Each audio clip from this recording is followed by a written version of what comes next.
Welcome to the Powerlifting and Power Ballads podcast, where we bring you a weekly dose of powerlifting news, tips, and training advice with a touch of 80s rock ballads. This podcast is presented by Team Rohr Powerlifting, your source of the most comprehensive coaching and meet day preparation. Here are your hosts, Josh Rohr and Lara Sturm. Welcome to the Powerlifting and Power Ballads podcast. This is episode 62, and I'm one of your hosts, Lara Sturm. And I'm Josh Rohr. Welcome to the show. So we are taking 2 weeks off after this show, and we'll be back on 10/13. In the meantime, send us your ideas, questions, topics. You know, if you have a new list of 80s music to suggest, send them our way. I have a whole bunch of ideas in my head. So if you don't want me to use my own ideas, you probably should submit something. Yeah, you guys don't want to see his ideas. Please come up with something else. Yeah. Well, it'll be awesome either way. What's going on in the powerlifting? Oh, we have next weekend, we have the USA Powerlifting Valhalla Awaits meet. Valhalla. That reminds me Valhalla Awaits. No, you know, so every time I hear Valhalla, you know what I think of? Holla, holla, holla, holla, holla, holla, holler at me. There's a YouTube video. Oh, I guess you've never heard this. Search holla. What is it? Holla, holla at me or something like that. There's basically this guy on the street that that's his talent. He goes around just like, hey girl, let me holla at you. Holla, holla, holla, holla, holla, holla, holla. And he says it like super duper fast. Okay. I guess I'm not doing it justice. You're just going to have to watch it. But every time I hear somebody say that, that's what I think of, which anyway, back on topic. So the Valhalla, the USA Powerlifting Holla, Holla, Holla, this is next weekend. And we got 5 lifters lifting from Team Rohr. We got Allie Rosen, Ballard Childs, Brian Albert, Charlie Jackson, and Nathan Booker. So super pumped for those guys. Yep, it'll be fun. And that's at CrossFit Chattahoochee in Duluth. Chattahoochee Strength and Fitness correct? Now, I believe, is the I'm sorry. Is the official. My bad. The official title of the gym. But yeah, so our old stomping ground where we used to coach out of for a while, and should be a good meet. Awesome. All right. So we do have a couple of questions that got submitted by listeners, I believe. Mm-hmm. So Josh, here's your question. What is the best single barbell to own if you can only own one? For me, it's going to be the Rogue Ohio Power Bar. I think that's for the price.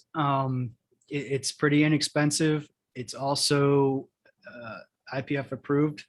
And it's also the bar that often gets used at nationals. So I think it kind of checks off a lot of the boxes. It's pretty durable. It's got a pretty aggressive knurling, but it's not like a super, super sharp knurling like some of the bars where it just like cuts you. So I think it's a pretty well-rounded bar. It's probably my favorite bar. So yeah, that's the one I would go with. What about you? There you go.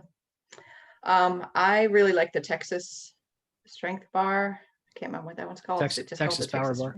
Texas Power Bar. Texas Power Bar. Yeah.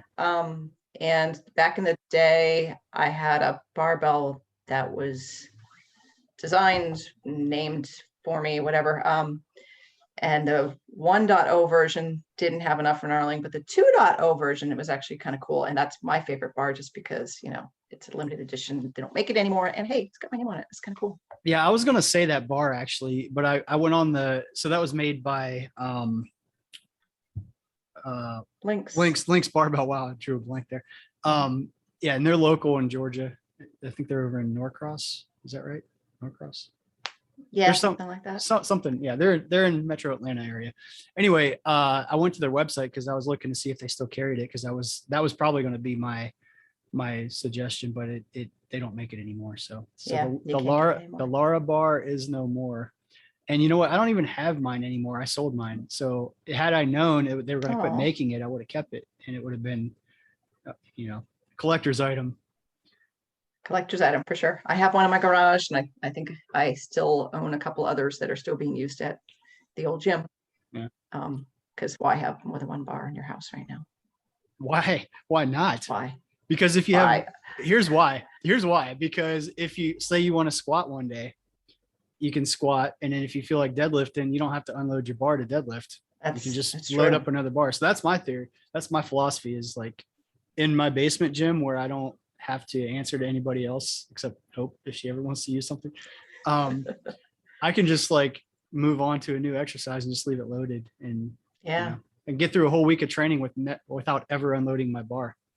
It's great. And if somebody like noticed that you didn't unload your bar, they wouldn't like walk up to you and go, that death stare that Joshua gives with an unloaded barbell. Yeah. So I just have to make sure I'm not coaching anybody in the basement the weeks I leave everything loaded. Because they'd be like, no, you can't do that. Yeah. There you go. Oh, well. All right, so the other question is, do you prefer training with RPE or percentages? For me, I really strongly prefer RPE, and I think there are pros and cons to both. I think with the RPE system, newer lifters, I think especially have a hard time gauging different RPEs because they just don't have as much experience. So I think that can be a little bit of a shortcoming for the RPE system.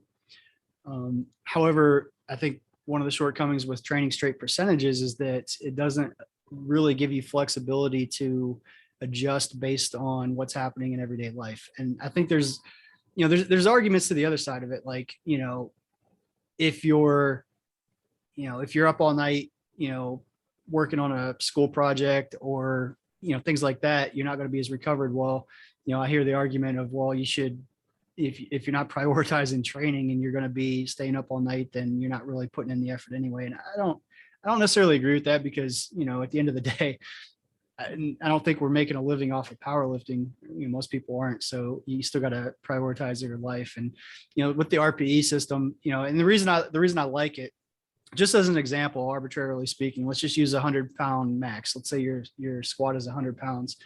If you, eat well, sleep well, everything, your max is 100 pounds. You come in, you're supposed to do, 90% single, 90%, great. You do it. Now, where I like the RPE is, say, you don't have all those things go perfectly and you are up all night, you're stressed out, whatever the reason, work's bothering you. You're not going to be as recovered. Your max on any given day, let's say, you stayed up all night working, you come in tomorrow to squat, your actual max that day tomorrow might only be like 90, 95 pounds because you're not as recovered. So to say we're doing 90% of a 100-pound max, well, if your actual max that day you're training is only 90 or 95 pounds, now you're training at, 95 to 100% of your 1 rep max, and it's supposed to be 90. So the fallout of that is going to be your nervous system gets overtaxed. You potentially miss a rep.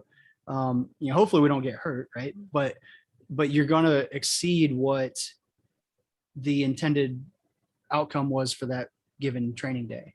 And I think that's where I really like the RPE system. It lets you, let's say you're supposed to train at a 9 RPE or, 95%. That's going to allow you to adjust the weight down to still train at the correct intensity for that day, regardless of what the actual weight on the bar is.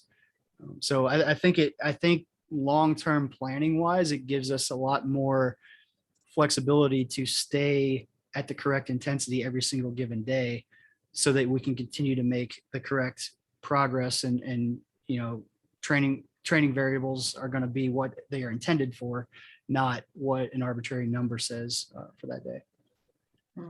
I completely agree. And I think, sometimes you're supposed to hit a, 8.5 and it feels like a 7. Right. So it lets you adjust up. Yep. And, then it helps you get stronger in the long run, hopefully, because life is just, there's so many variables in your recovery, with what you're eating and how you sleep and, what you did the day before, and like mental state, like your mental state can have a big wear on your physical state. Yep. So to be able to adjust for that. Yeah. And even just thinking, in terms of the following week, if if you're supposed to go to 90%, but what you actually did was 95 or 100%, that's going to affect next week's training too. So, it's better to adjust on any given training day, up or down, and live to fight another day, because we, and I always tell people, like, I really don't care how any one workout goes, good or bad. Like, if you have the best day of your life ever, that's great, but that is not going to be all I focus on in terms of like how you're progressing. On the flip side, if you have the worst training day ever, again, I don't, it's not that I don't care, but like you got to look at the whole picture. You can't look at any one given training day because there's just too many variables and too much long-term planning that goes into it to put too much stock in any one day. Yeah, that's very true. Any one training it's day. really about the bigger picture. Yeah, it's about meet day is really what it's about. So it is about meet day. Yeah. There's that. Yeah. So speaking of, we'll go ahead and announce that we've kind of had this up and running for a little bit now, but there's been multiple people asking for, we've talked about it before about how, I wasn't a big fan of putting out template programs and things like that, despite people asking. I kind of found a solution. We actually have a training app that is live now. So you can actually get an app for your phone that has multiple programs on it that we've developed and used successfully. And the positive of using the app is it gives you a lot of the training metrics to track how you're doing, RPE being one of those, but it also tracks like volume, intensity, and you can have like a readiness state like coming in. So it gives you a whole lot of tracking variables to, even though it's a template customized, or not customized, it's a template program, but it gives you a lot of metrics to kind of customize it to adapt to how you're recovering and things like that. So pretty excited about it. We do have a link to it in our bio in the Instagram, and then we'll have a link in the YouTube page as well. So one of the programs we have on there right now is a 13-week program. Basically what we experimented with, giving people the option to do a template program for the Georgia State meet the past year. A lot of people had really good success with it. So we've actually uploaded that into the app. So you can subscribe to the app to get that program. But we also have a couple other programs coming out soon. One of them being the program that you used for the 2015 World Championships. So we're going to actually put that up on the site as well. And it'll literally be set by set, rep by rep, what you did training for that meet. So very cool. Pretty cool. It's almost like I should train. So I'll make you a deal. If you start training again, I'll take it down. It's like I'm only putting it up there because you said you're not competing anymore. So well, see, there's more incentive not to train regularly. Oh, that's awful. I shouldn't say that. Yeah. Well, I did train in wraps last week because we had this conversation about how, training in gear can make you stronger. I went and I put on my loose squatty bottoms and wrapped my own knees and practiced wrapping my own knees. That's good. And I was like, oh, this feels so good. Right? It was awesome. It really did.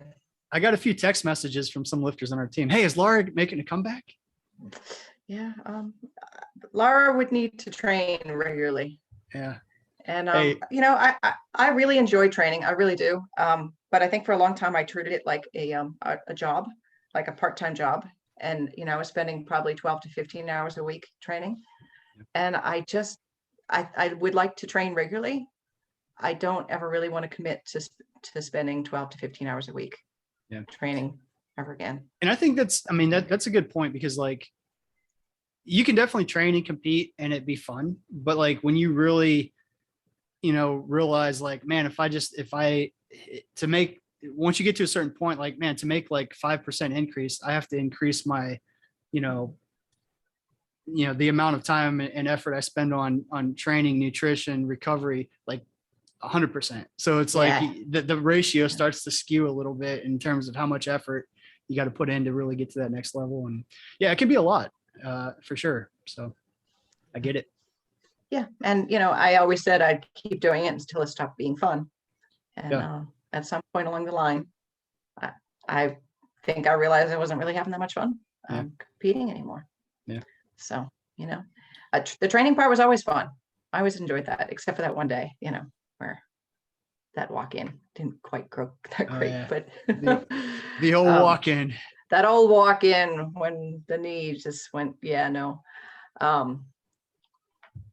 but I think I will get back to training on a regular basis, but just not to compete. Yeah.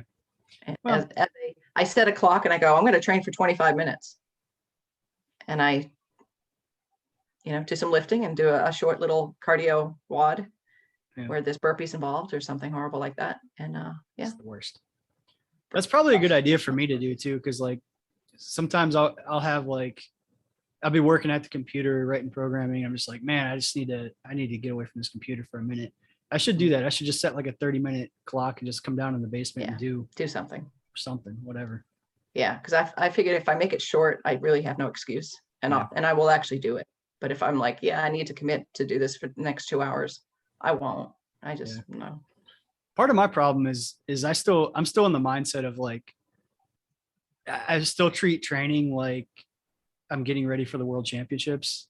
Like, even though I haven't, so like, it's kind of like an all or nothing for me sometimes. And it's a problem. Like, if I have like 20 minutes to work out, I'm like, oh, all right, well, I need to, do all my mobility. I need to, do all this, and I should be doing these exercises and all this. And, 3 hours later, I'm like, I didn't need to train for 3 hours. Like, I'm not getting ready for a meet, but like, that's just how I'm still stuck in that mindset. And I guess I need to stop it. Yeah. Stop it. Yeah. Cause getting something in is still better than getting nothing in. True. I agree. And cardio still has to happen here and there, just for heart health. And that really doesn't have to be very long. It just has to happen here and there. Yeah. So that's my advice. All right. Stop it. Stop it. All right, / do it. Yeah, stop it, but do it. So we've got the training app. That sounds really exciting. I'd actually like to get in there and poke around. Yeah. So I started using it. So it has there's two facets to it, I guess. Like, so all of our one-on-one coaching that we do, I'm using that for all my clients now, just to make it easier on myself. For, you can upload your videos directly into there and stuff like that as well. So I can, give feedback, basically record myself watching the video and giving feedback, so I can like actually point to certain points of the lift and stuff like that. It's really nice. So we're using that for our one-on-one coaching. But the new part of it is the training programs that people can just, they can subscribe monthly or yearly and have access to all the training programs that are in there, to use on their own. So there's no coaching that comes with that. That's basically, you just, you put the videos in there for yourself. You get to use all the metrics of the app and everything like that. So it's a kind of a, it's a way to kind of see, how some of the programming that we've used is done, and gives you, instructional videos and things like that. So it's pretty cool. That's cool. Does it do math for you? It does, actually. Really? Yeah. You're like, ooh, math.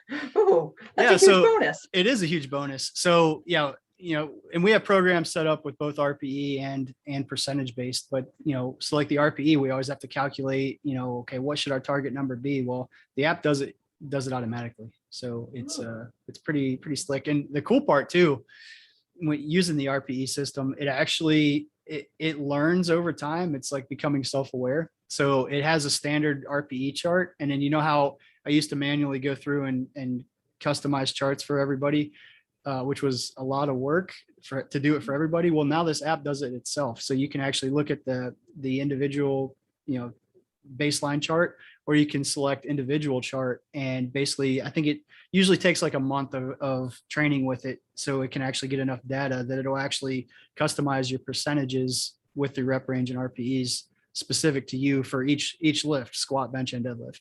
Wow. So it's really cool. It does a lot of that thinking for you. And then the part I really like is, we were using spreadsheets before. So like when I was trying to, when somebody would have a little drop off in their, progress or something like that, I would actually have to go through and manually calculate like all of the intensity, relative intensity, the volume. And that was a lot of work, like, to do that. Well, this thing does it all. It gives you cool little graphs. I can see them, the client can see them. So they can just kind of track what's actually happening and what's going on. It's pretty cool. That is cool. Yeah. I mean, anything that does math for me. Right. Who cares about the program? It does math. It does math.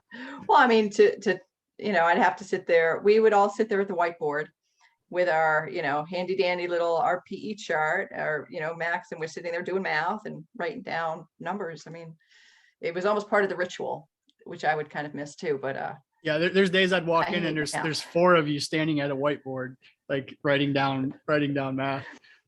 Yes, Like those were the days. yeah, those are the days.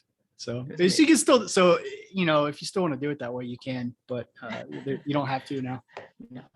No math. Yeah. Very nice. Yep. All right. So let's move on to the tournament voting, the one-hit wonders list. Championship round. Yeah, this was a close one. We had number 3 Jim against number 4 Cindi. Again, the winner of this one gets a BCAA Extreme from Quest Nutrition and Athletics. Going through the voting here. So on the Team Rohr page, Jim had 12 votes and Cindi had 14. Then on the PL Ballads podcast Instagram, Jim had 9 and Cindi had 6.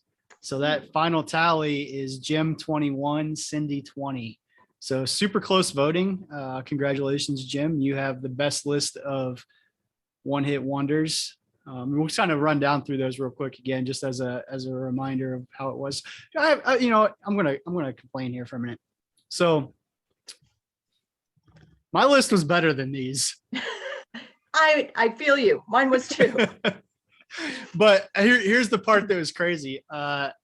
Both of them had their number 5 song disqualified because it was not a one-hit wonder, which is fine. Now, the part that was crazy is their number 3. They both had Tommy Two-Tone 8675309 as their number 3 song. And they both had Dexy's Midnight Runner, Come On Eileen, as their number 1 song. So really in this championship round, this is why I was frustrated with this. I'm just going to be bitter if I don't win, so it's fine. Basically we were voting on the championship round here between 2 songs because they both had number 5 disqualified and they had the identical number 1 song and the identical number 3 song, which is kind of crazy that they had them ranked the same too. So anyway, the difference being Cindi had Tony Basil, Hey Mickey as number 2 and Devo Whip It as number 4. And Jim had Soft Cell Tainted Love as number 2 and Georgia Satellites Keep Your Hands to Yourself as number 4. So basically, for all intents and purposes, people were voting between the difference of those 2 songs. So I get why the vote was close. I would like to have seen more, diversity in those lists in the championship round. But I guess you can also make the argument that these 2 lists were on separate sides of the bracket and they made it to the championship and they're very similar. So I guess it's hard to argue that these aren't the best one-hit wonders because they came from different sides of the bracket and made it to the championship and was separated by 1 vote. I don't know. Or the whole thing was rigged. Yeah, it wasn't. Why do you keep saying that? I'm the one that does the stuff. So like you're just throwing conspiracy theories, like throwing me under the bus. I blame the politicians. No, not really. What the hell are you even talking about? I'm fucking with you, Joshua. Yeah. Anyway, so here, full disclosure, I did not vote on this one. Me either. You didn't either. So I guess if I would have had to vote, I guess I actually would have voted for Jim. Sorry, Cindi. I know Cindy's one of our lifters. Jim is not, but I think the reason I would have voted for Jim anyway is the Georgia Satellites Keep Your Hands to Yourself song for me. Like I love that song. And that would put the list over the top for me. So that would have, I guess, changed the vote to, a little bit more of a lopsided vote. But then again, maybe you would have voted for Cindi. So we would have been right back where we started. I don't know. Nice. All right. Well, more 80s music will be discussed. We just don't know in what context yet. So. Yeah, I mean, we've talked about it a little bit. We talked about doing 80s movie soundtracks. We've talked about doing something else. That's all that's popping into my head right now. So maybe it's just soundtracks. We could do 80s music videos, the best music videos. That would be kind of a good one. Yeah, back when they had videos. Remember that?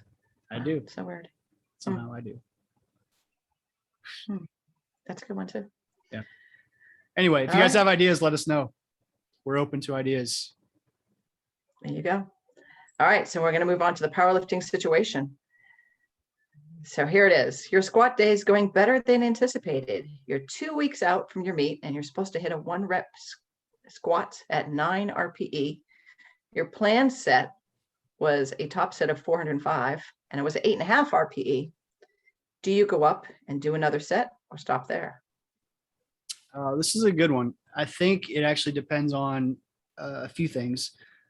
First one being how new the lifter is. If it's a newer lifter, I think I would have them go up and do the 9 because they have limited experience at heavy 1-rep maxes. And if we're getting ready for a meet and we're 2 weeks away, I think they need to have that experience and know, I guess, more what it's going to be like.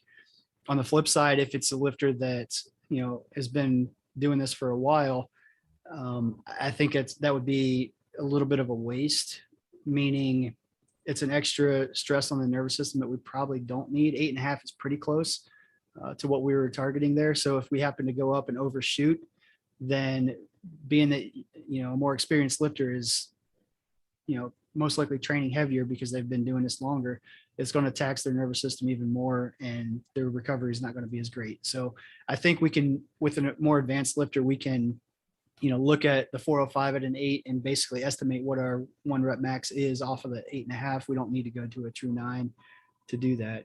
So that would be the difference for me. Newer lifter, I would say yes. More experienced lifter, I'd say no. Well, and then here's the twist that I could put onto that is if you're a new lifter and you're loading kilos on the bar, and say we didn't tell the lifter what was actually on the bar, and we said, this set's supposed to be your 9, and they come up and they're like, yeah, that really wasn't, and they didn't know what was on the barbell. Yeah, there's a lot. Yeah, there's a lot of psychology with it too. So, I think so in that situation, being it's a new lifter, I would still have them go up a little bit. But if they didn't know what was on there, I still wouldn't tell them what was on there for the second set. I agree. Tell them afterwards if we want, because, some lifters just have those mental blocks, like 405 being it's 4 plates. That's kind of a milestone. So, I've known people that could do, 400 or 395 for a couple reps, but couldn't do 405 for 1.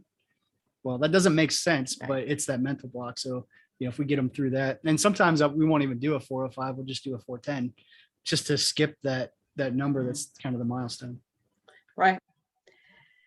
Yeah, I could totally see that. And I purposely load kilo plates in weird ways, still with myself training, because I can look at a plate and look at a barbell and see how it's loaded and I know it's on it. But if I start messing up my own load and just put funny colors, I know it's kind of redneck and I should be past that, but I still load my bar weird on purpose so that I can't sit there and go, oh, I know what that is and that should feel like this. Yeah. Because it gets in my head. Yeah, I don't think that's a bad thing. I would say, obviously being able to get to the point where the number doesn't affect you would be ideal. But if it does, then, what's the harm in, loading it weird and, and they have confusing yourself. Yeah, right. I don't have an issue with that. I mean, you can even, it's pretty easy to do because like if you get to a weight even that's, challenging, but not as heavy as it should be, well, you can add a 2.5 kilo to each side and you're adding 5 kilos. So, you're going up 5 kilos. You still don't know where you're at, but the increment that you're going up. So you can figure out the weights after the fact. Yeah. And sometimes that's, it does sound stupid, but I do think there's a lot of merit to it because, if it's a mental block, then it's a mental block. Figure out a way around that, even if you got to trick yourself. Hey, you got to do what you got to do. You got to do what you got to do. Yeah. All right. So here we have the new lifter tip. So here it is for this week. And we have a little story after this. When you turn in your opening attempts at weigh-ins, double check that the referee wrote the numbers correctly on your scorecard before you sign off on them. Agree. Yeah, big time agree. So what's your story? So the story with this is there was a post that you made this week, Josh, that kind of made me think about the situation and probably my saddest moment as a coach. And it's one of those things that you learn from when you feel like you're involved in something that affects a lifter, and it's a heartbreaking moment. And I think I cried more. I mean, I literally cried more about this probably than, I've been at, I bombed out at Bench Worlds and I cried over that. Yeah. But I think this was worse because it affected someone else. Yeah. So what had happened was, there was a opening attempts and that we had printed out, and I had printed it out and brought it to the meet. But the opening attempts was in a field that was printed out in gray text, and it said 106 kilos. But because the 6 was on gray text, I said saw 160. Oh, so you're right. 160 kilos. And I wrote it down as 180 and handed it to the lifter. I said, these are your opening attempts. The problem was she didn't speak kilo. Like, I try not to speak kilo as well because I numbers get in my head. But for opening attempts, the lesson got to be always know what your opening attempts are in pounds, so that you go, oh yeah, that's a reasonable opening attempt. Because she didn't speak kilo, she didn't make the conversion. I thought I wrote it down correctly, and it was 20 kilos more than should have been on her opening attempt, and she ended up bombing out. Yeah. And I was horrified. In all fairness, I don't put that squarely on you, because part of it is it should have never gotten to that point, because normally I put the openers in their training spreadsheet in text where you can't read it wrong, right? Right. But I was also running that meet, making excuses, and that fell through the cracks. So last minute, I'm like, hey, Laura, write them down for everybody, because I didn't get a chance to give them to everybody in the spreadsheet. So that was step one of things going wrong, right? It could have been all prevented right there. The writing it down, and I'm sure you didn't have a chance to really like take your time, because I'm like, hey, they're weighing in like 5 minutes, write them all down, right? So there's no sense of urgency there. Of course, mistakes aren't going to get made. You got all the time in the world. Not. And then, the other thing is, I always double check the scoreboard after weigh-ins are done, just to make sure that the correct weight got put in the computer. And I didn't do that either. Again, just when you're running the meet, there's so many other things that pull you away from your actual coaching duties, which is largely why I'm not running meets like I used to. I want to be able to actually do a good job coaching. That's my main priority now. So yeah, it was, there's basically a perfect storm of events that had to happen to have that go wrong. And, unfortunately they did. And yeah, that's kind of why, just thinking back on that, that's kind of where this new lifter tip came up, is, always double check that. And, and we said, double check that it's written on the scorecard correctly, but, that's going to be the biggest thing, because even if it gets put in the computer wrong and you do the wrong weight, you can go back to the scorecard and say, no, it was supposed to be this way, and they'll give you a relift, right? Ideally you want to still check the scoreboard so you don't take an extra attempt that doesn't count, but as long as you make sure that scorecard's right, you at least have a proof that the wrong number was put in the computer. So yeah, I think it's just, again, it was an unfortunate series of events that everything kind of had to happen to have this situation. And yeah, I agree. Like, if it's something I do to myself, okay, whatever. But right, when it literally is your responsibility, and it's your, I look at it as it was our fault that she bombed out, and that's a hard one to swallow. Yeah, that was a rough day. Yeah, man. But there's so many lessons learned from that, which is the good part. It's just heartbreaking when that happens. But it's like, anytime that you go back and analyze a plane crash, it's never one thing. It's right. a series of things. So that's Yep. what happened. Yep. So Yep. Oh. So on that note, double check your openers, double check the scoreboard after you weigh in, make sure that number is correct. Yep. Yep. Because it's a bad day when it's not. True. So there you go. So follow us on Facebook, Instagram, send us notes, send us DM, send us a question, give us a suggestion on musical lists that we can put together. Yep. I find it my duty when I'm mowing the lawn to put on 80s music all the time, to be, in the know and ready to pounce on any 80s list. So, I'm 100 miles away, serious. son, ready to strike. That was a commercial at some point. I don't know. Popped into my head. But anyway, yep, this is our last episode for 2 weeks. So I'm sorry that you guys will be missing us. We'll be missing you as well. But we'll be back mid-October. Yeah, we'll be back mid-October. So in the meantime, think of your list, send us your questions, and we will get to them in 2 weeks. Have a good day. Bye. A week or two. Yeah, have a good couple weeks. Great way to... Anyway, you know what I'm trying to say. Sunday. I don't know. All right, we gotta go. Later. Right. Bye now. Thank you so much for listening. If you enjoyed today's episode of the Powerlifting and Power Ballads podcast, please remember to subscribe and share it with your friends.